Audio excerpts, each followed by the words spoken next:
Sir एकदा मराठीत एकदा आणि आजच्या बैठकीमध्ये काय सूचना करण्यात आल्या आहेत? आज राष्ट्रवादीच्या महाराष्ट्र प्रदेश कार्यकारिणीची बैठक होती आणि जिल्हा अध्यक्ष आणि पक्ष निरीक्षक प्रत्येक जिल्ह्याचे यांना निमंत्रित करण्यात आलेलं होतं. त्याचबरोबर दुपारी महाराष्ट्र प्रदेश युवक राष्ट्रवादीची बैठक घेण्यात आली. या दोन्ही बैठकीमध्ये पक्ष पुन्हा ताकदीनं उभा करण्याच्या संबंधात सध्याच्या परिस्थितीवर विवेचन आणि भविष्यात पक्षाची पुढे जाण्याची भूमिका या बाबतीत विविध मार्गदर्शनं करण्यात आली.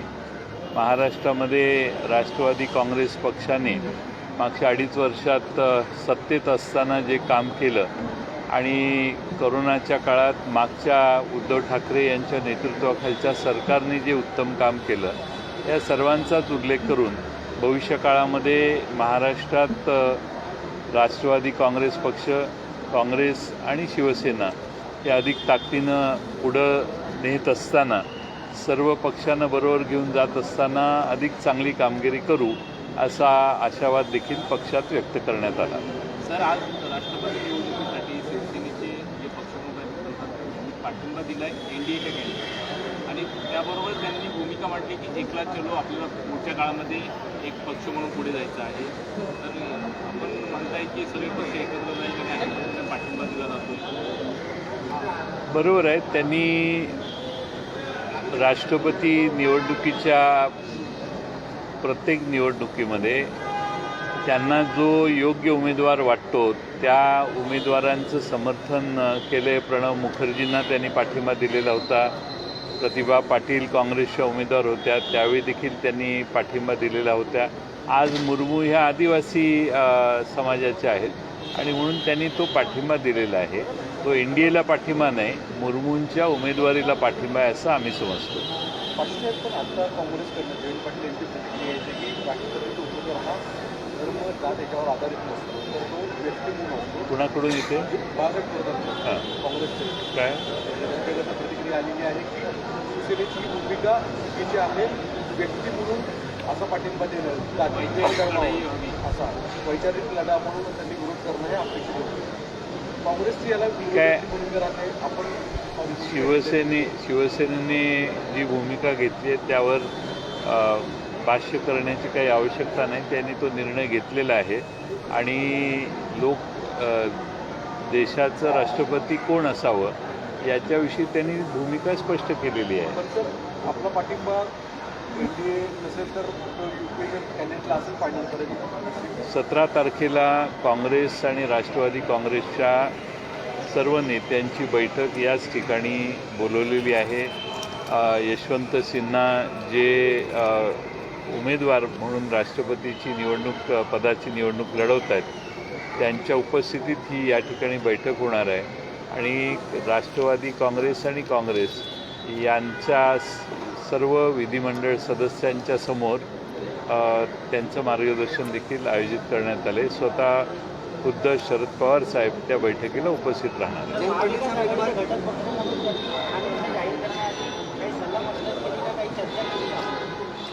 अशी काही चर्चा माझ्याबरोबर किंवा आमच्या पक्षाबरोबर झालेली मला माहीत नाही. माझ्या स्तरावर तरी त्यांनी चर्चा केलेली नाही. सर एक बार हिंदी में बता दीजिए राष्ट्रपति नाही, पहिले मराठीत होतं. नामांतरणाच्या दिवशी नामांतरणाचा विषय झाला त्यावेळेस देखील आपल्याशी सल्लामसलत झालं नव्हतं अशी पद्धतीची प्रतिक्रिया शरद पवारांनी दिलेली त्यांना माहिती होती. आता देखील एक महत्त्वाचा निर्णय घेतला NDAला पाठिंबा देण्यात आलेला आहे. आता देखील कुठल्याही प्रकारची अशा पद्धतीची परिस्थिती समोर येते. काय नाही, असं आहे की त्यांनी राष्ट्रपती निवडणुकीत काय निर्णय घ्यावा याचं बंधन आमच्या कुणाचं त्यांच्यावर असण्याची आवश्यकता नाही. त्यांनी त्यांचा निर्णय घेतलेला आहे. त्यांनी पक्षांतर्गत काल बैठक घेतली. सर्वांचे विचारविनिमय करून त्यांनी निर्णय घेतलेला आहे. त्यामुळं त्यांनी आता निर्णय घेतला आहे त्याच्यावर भाष्य करणं आवश्यक आहे, योग्य आहे असं मला वाटतं. तुटलेली आहे असं सांगता येईल का? कारण माजी आमदारांची बैठक झाली मातोश्रीवर, त्यातही सांगितलं की आपल्याला मविवा सोबतही नाही जायचं आणि शिंदे सोबतही नाही जायचं, एकला जायचं. महाविकास आघाडी तुटली आहे किंवा नाही याच्याविषयी काही आमची चर्चा झालेली नाही. मला वाटतं की या सगळ्या मागच्या संकटात ज्या राष्ट्रवादीने आणि काँग्रेस पक्षाने त्यांना शेवटपर्यंत साथ दिली, त्या दोन्ही पक्षांच्या विषयी त्यांना आपुलकीचा भाव असेलच, त्यात माझ्या मनात कोणती शंका नाही. आणि अशा स्वरूपाची राष्ट्रपती पदाच्या निवडणुकीसाठी त्यांनी निर्णय घेतला आहे, म्हणजे बाकीचे निर्णय झाले असं समजण्याची आवश्यकता नाही आहे. सुभाष देसाई साहेबांनी राज्यपालांना एक पत्र लिहिलेलं आहे, जिथपर्यंत हे प्रकरण न्यायप्रविष्ट आहे तिथपर्यंत मानधन पदाच्या किंवा मंत्रिपदाच्या नियुक्ती ज्या आहेत ते केल्या जाऊ नये. बरोबर आहे. अरुणाचल प्रदेशमध्ये अशीच घटना झाली आणि राज्यपालांनी घेतलेल्या सर्व निर्णय त्यावेळच्या खंडपीठाने बदलले आणि पूर्वीच्याच मुख्यमंत्र्याला पुन्हा मुख्यमंत्री करण्याची पाळी आली. आणि एक्झॅक्टली सेम केस ही महाराष्ट्रात झालेली आहे. आणि म्हणून सुभाष देसाई आज जे म्हणत आहेत तेच कालांतराने खरं होण्याचा संभव जास्त आहे. आणि या सर्व निवडणुकीत अध्यक्षपदाच्या आणि विश्वासदर्शक ठरावाच्या वेळी ज्या शिवसेनेच्या आमदारांनी शिवसेनेचा व्हीप झुगारून मतदान केलेलं आहे त्यांच्या बाबतीत खंडपीठ जे नेमलेलं आहे, खंडपीठ नेमणं हीच सुप्रीम कोर्टाची कृती अतिशय गंभीर आहे. त्यांनी हे सगळं काम जे झालेलं आहे सभागृहातलं हे अतिशय गांभीर्यानं घेतलं आहे, हा त्यात संदेश आहे. आणि त्याविषयी ताबडतोबीने खंडपीठ नेमून सुप्रीम कोर्टाच्या 5 जजेसचं खंडपीठ तयार झाल्यावर या सगळ्याचा उलगडा होईल. आणि मला खात्री आहे की काही काळ लागेल, देर है लेकिन अंधेर नाही असं जे म्हणतात तसं काही काळ लागेल. 3-4 महिने गेल्यानंतर याचा निर्णय लागेल. त्यावेळी पुन्हा उद्धव ठाकरे यांनाच मुख्यमंत्री करा अशी पाळी राज्यपालांवर येईल अशी आम्हाला खात्री आहे. अभी मराठी का पूरा करो. आज सर्वोच्च न्यायालयाने ओबीसी राजकीय आरक्षणासंदर्भात भूमिका घेतलेली आहे की जिथे नॉमिनेशन फाईल केले नाही तिथे 7 दिवसांची स्थगिती दिली. तसंच आता निवडणूक आयोगाने देखील त्याच्या स्वरूपाचे थेट तक्रार देखील काढले की तो तात्पुरती स्थगिती दिली जाते. या निर्णयावर तुमची प्रतिक्रिया काय? आणि दुसरा, तुम्ही तो काल निर्णय जाहीर केला होता की 27% ठिकाणी ओबीसी तुम्ही कॅन्डिडेट द्याल स्वरूपातले, तर ज्यावेळेस आपलं सरकार होतं त्यावेळेस अनेक निवडणुका घेतल्या गेल्या त्यावेळेस मात्र दिले गेले नाही, असं थेट आरोप तुमच्यावर भाजपाने केलेला आहे. त्यावेळी इम्पेरिकल डाटा नव्हता.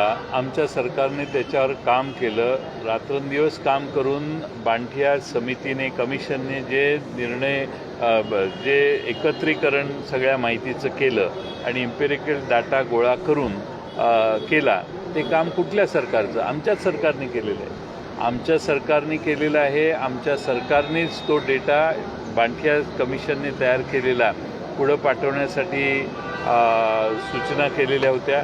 आज तो सुप्रीम कोर्टाच्या समोर गेला. त्यामुळेच सुप्रीम कोर्टाने आज सांगितलेलं आहे की 7 दिवस थांबा, याचं हिअरिंग होऊ दे. आणि आमची ही सुरुवातीपासून भूमिका आहे, आजही आहे आणि उद्याही राहणार आहे, की महाराष्ट्रामध्ये स्थानिक स्वराज्य संस्थांची कोणतीही निवडणूक ओबीसींच्या आरक्षणाशिवाय होऊ नये हा आमचा आग्रह आहे. आणि म्हणून पक्ष म्हणून काल आम्ही भूमिकाही जाहीर केलेली आहे की या आरक्षणाचं काय व्हायचं ते व्हायलाच पाहिजे, ओबीसींना आरक्षण मिळालंच पाहिजे.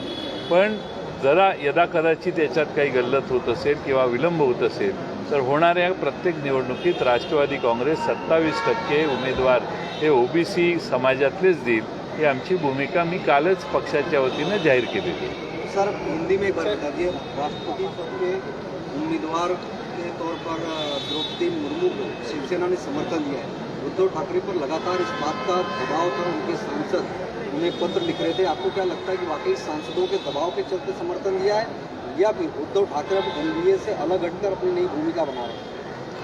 नहीं, मुझे महाविकास आघाड़ी से वो दूर जाने का इसमें कोई ये चिन्ह दिखता नहीं है, बल्कि उन्होंने उनके लोगों की राय ली. और इसके पहले 2 इलेक्शंस में हमने देखा है कि एक बार एनडीए में रहते हुए उन्होंने प्रणब मुखर्जी साहब को सपोर्ट किया था. उसके पहले प्रतिभा पाटिल जी, उनको भी सपोर्ट किया था.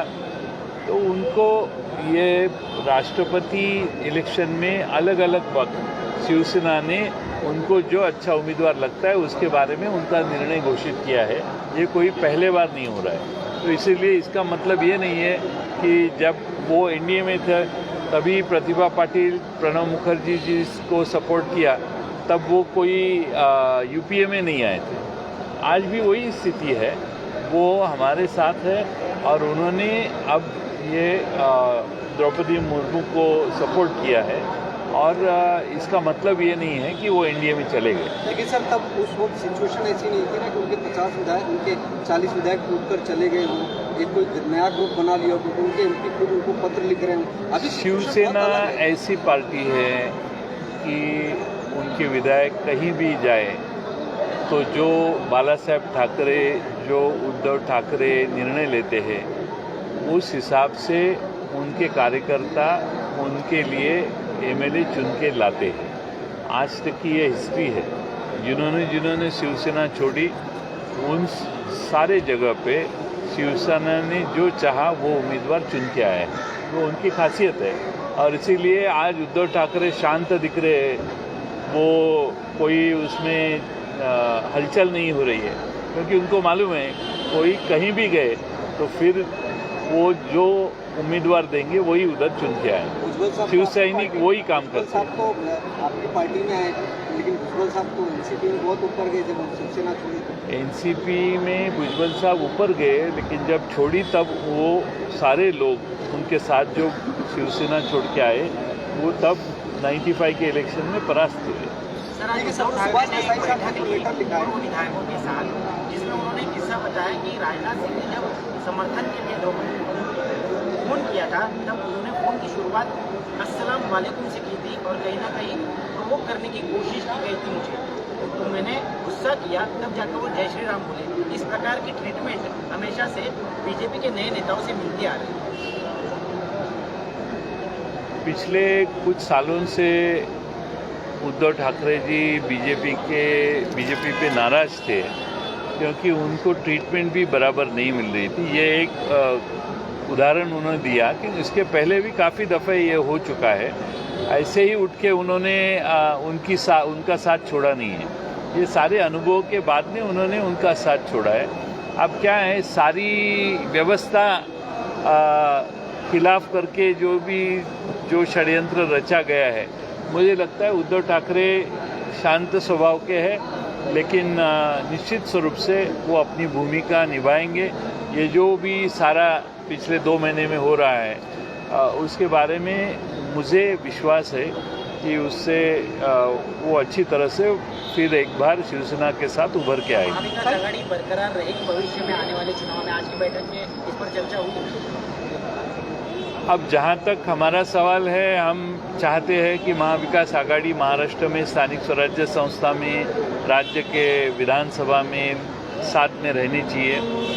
अब ऐसी कोई सिग्नल उद्धव जी ने हमें दिया नहीं है कि वो रहना नहीं चाहते, और इसीलिए हम समझते हैं कि हमारी महाविकास आघाड़ी अभी भी इंटैक्ट है, कोई चिंता की ज़रूरत नहीं है। सर, एकला चलो का मतलब फिर क्या हुआ? उन्होंने अपने सारे विधायकों से बोला कि एकला चलो का मतलब अब हमारी बात नहीं हुई है। अब वो उन्होंने क्या कहा उसके ऊपर हम बयानबाजी करना ठीक नहीं है। बात करने के बाद बात करेंगे हम आपसे। सर, आपने कहा कि ये निर्णय लेने के पहले आप लोगों से इनफैक्ट कांग्रेस से भी बात नहीं की गई थी, कहीं उस पर क्या कहना चाहते हैं कि ये जो निर्णय लिया गया है सेना द्वारा? ऐसा उनकी पार्टी है, वो स्वतंत्र स्वरूप से कुछ निर्णय लेंगे, तो इतना भी बंधन हम नहीं कर सकते कि हमारे ही सुनना चाहिए। पार्टनर है। हाँ, पार्टनर है, लेकिन ये जो राष्ट्रपति की इलेक्शन है वो अलायंस के पार्टनर उस तरफ थे, तब हमने अपेक्षा की तो उन्होंने इस तरफ आके वोटिंग किया है। वैसे हमारे पार्टनर है, उस तरफ जाके वो वोटिंग कर रहे हैं। तो 2 बार पहले हो चुका है, तीसरे बार हो रहा है। सर, सुभाष देसाई ने जो आज राज्यपाल को पत्र लिखा है, सुभाष देसाई के साहब के खत में बहुत दम है, उसमें बहुत गहरा अर्थ है, ऐसा मैं समझता हूँ। अरुणाचल प्रदेश में जो हुआ उसमें 4-6 महीने के बाद में फिर एक बार वो जो मुख्यमंत्री जिनको निकाला गया था उनको वापस लाके बिठाना पड़ा। वही चीज़ महाराष्ट्र में होने वाली है। और वही सुभाष देसाई उसी का इशारा कर रहे हैं। और इसीलिए सुभाष देसाई ने जो खत लिखा है उसको महत्व है। जो महाराष्ट्र विधानसभा में वोटिंग हुआ है उसमें शिवसेना के जो लोगों ने व्हिप के खिलाफ वोटिंग किया है वो सब जब सुप्रीम कोर्ट के सामने जाएगा, ये खंडपीठ निर्माण भी किया है, इसका मतलब है कि सुप्रीम कोर्ट के चीफ जस्टिस ने इसको गंभीर लिया है। और इस विषय में उन्होंने जिस तरह से खंडपीठ निर्माण करने का निर्णय किया है, मुझे लगता है जो अरुणाचल प्रदेश में हुआ वो ही महाराष्ट्र में हुआ और वैसा ही महाराष्ट्र में होगा।